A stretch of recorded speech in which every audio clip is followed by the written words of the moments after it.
The eternal love affair between the morning sun and mountain peaks have inspired generations of poets and writers. Truth be told, it is worth waking up early when the view is this magical. On the last day of the Sikkim trip, we decided to explore the Nathula Pass in Canggu Lake.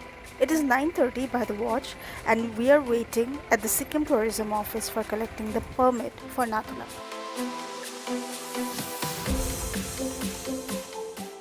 Once we collected the permit, we proceeded towards the destination. The permit is checked by security officials and upon verification, the permits are stamped. We liaised with our cab driver and gave him our passport size photographs and address proofs for collecting the permit. The stamped permit is then collected by another security official.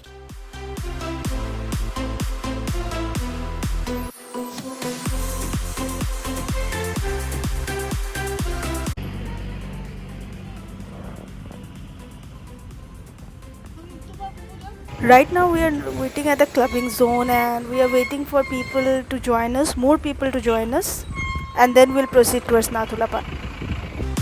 After spending about 5 minutes in the car, we got down and walked a little so that we could enjoy the view more intimately.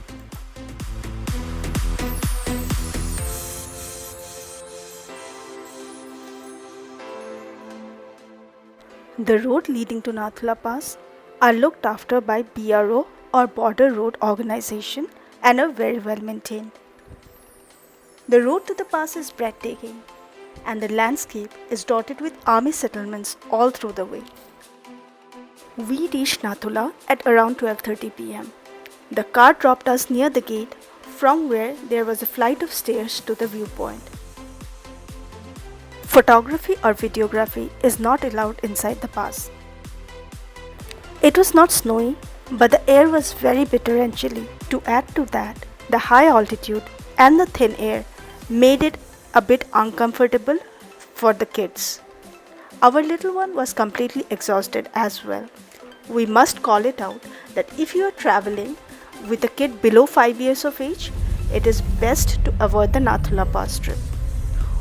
Also, the lack of snow dampened the beauty of the pass. We drove down to the Canggu Lake on our way back from Nathula. We made a quick stop at a higher elevation from the lake to witness the lake in its entirety.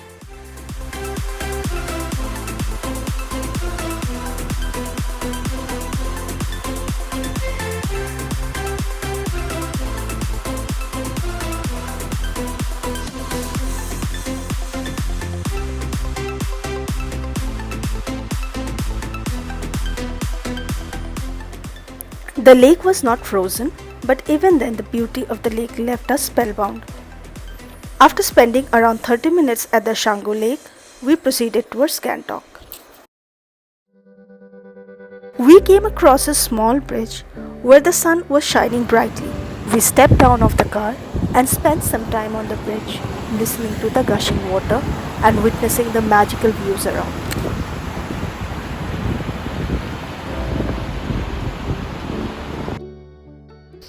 The road to Nathula is one of the most picturesque roads that we have witnessed. Every turn unravels a new scenic view and we were bound to stop many a times on our way back. The white floating clouds beneath us and the sun rays piercing through the clouds offered breathtaking views.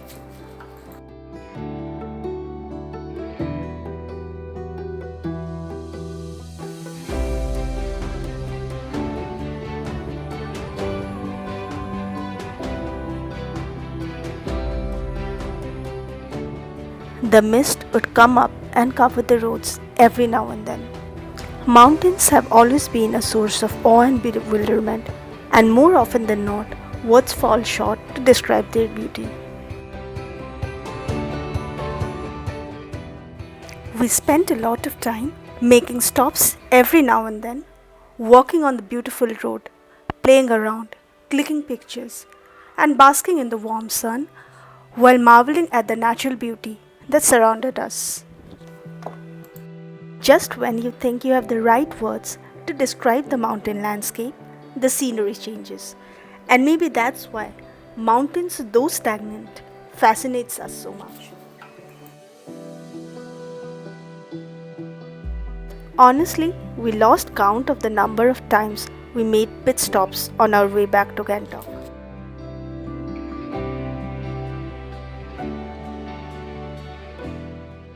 It was dusk by the time we reached near Gangtok. We made a stop at the Inche Monastery. The monastery dates back to 1909. By the time we reached the monastery, it was closed. But we enjoyed almost half an hour walking around the monastery. It is a fairly small place, but the calm that washes over you is lovely.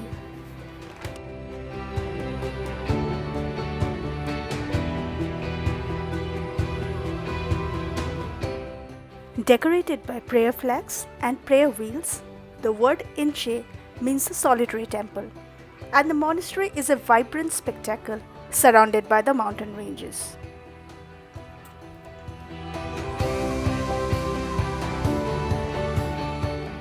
After reaching Gangtok, we went back to our hotel and rested for a while.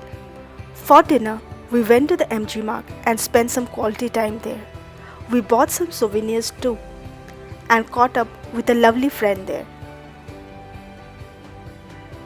Next day, we had our breakfast at the MG Mark and boarded our flight back to Kolkata.